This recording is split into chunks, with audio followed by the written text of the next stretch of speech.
such a countenance. So you truly are the Prince Reborn. I must say, you and your father are cut from the same cloth. Quite unpredictable as death looms. What of you? Is this hornless form your own true being? I'll say this here for your own good, Luis.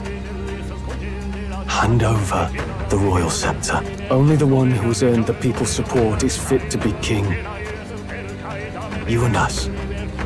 We can still end this without more bloodshed. No path forward is bloodless. The king may have avoided it, but the people will only shed his shed. That has been this country's crime for too long.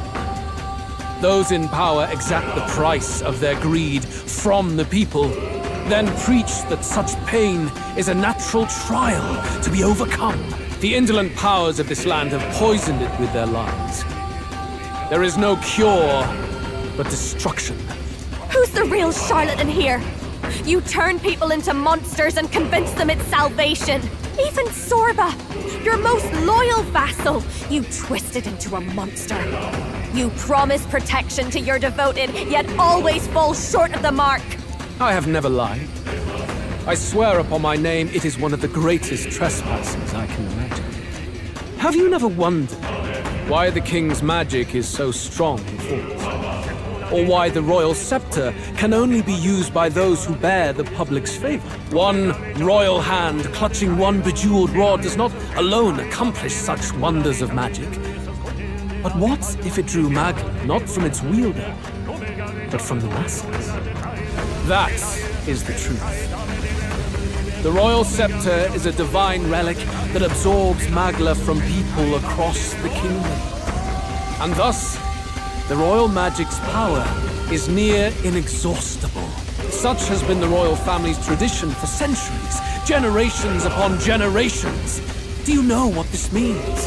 Magla is mortal anxiety, which means that the people of this country now have no choice but to perpetually direct their anxiety to the king, simply to stay safe. Absurd.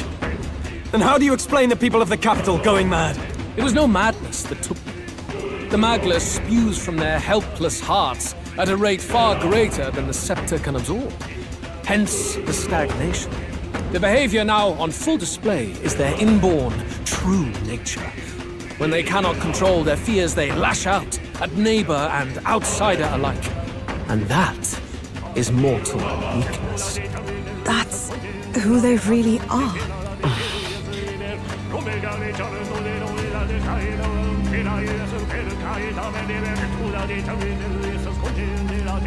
In a world like this, order built on mutual understanding is but a dream within a dream. Before we achieve resolution, the people must be corrected. On the day the late king's magic fades, I will shape the royal magic anew. All the Magla gathered over these months of turmoil will be restored to the people. Those who can overcome it will be reborn as new humans. Thus, we achieve our first round of natural selection.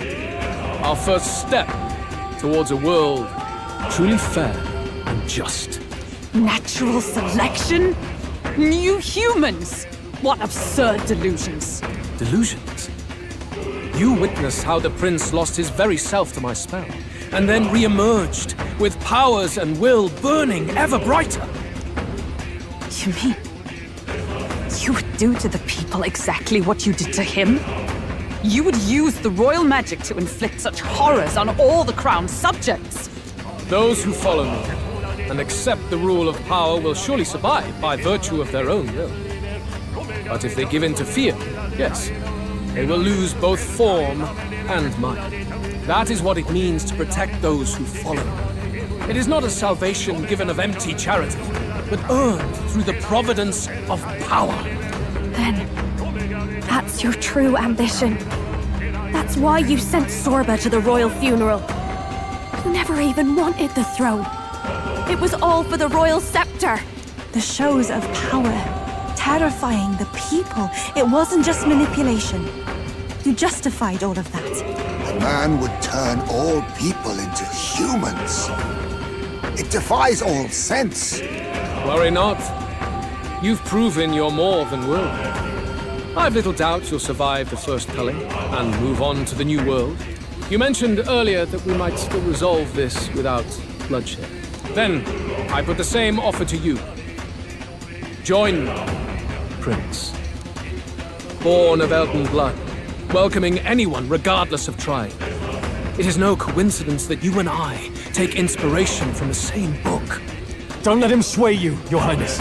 I know you detest injustice as I do. Come with me. Let me lend you my power, and together we will change the unfair world we seek to destroy.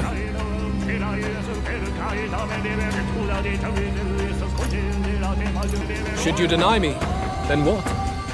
How would you fix this country? You must have seen it everywhere you traveled. Tradition, superstition, family honor, and all those struck down unjustly in the name of such authorities. The only cure for such suffering is a simpler world, in which strength triumphs over pain. It is not a solution without cruelty. But surely the fairness it would restore to our lives is worth any sacrifice. Come with me, and we can realize this dream.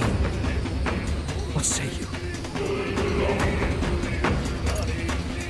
You're absolutely right. What? Are you serious? There is logic in his words, but... Please, tell me you're lying. Is there no way left to oppose him? Is that what you believe? How to end up like this? Damn! What in the world is going on? No! A wise decision. No! Prince! Your Highness! At this point, what can we do but try to change our perspective? Maybe this is better than prolonging the cycle of injustice. What are you saying? Isn't that your cue to make an impassioned plea? it's out of our hands now.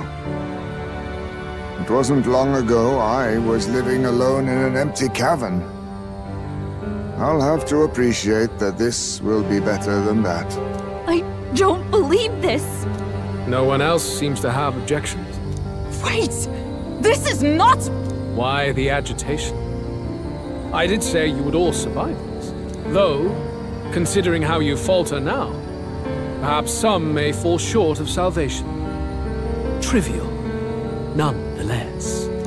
Behold, the new world dawns.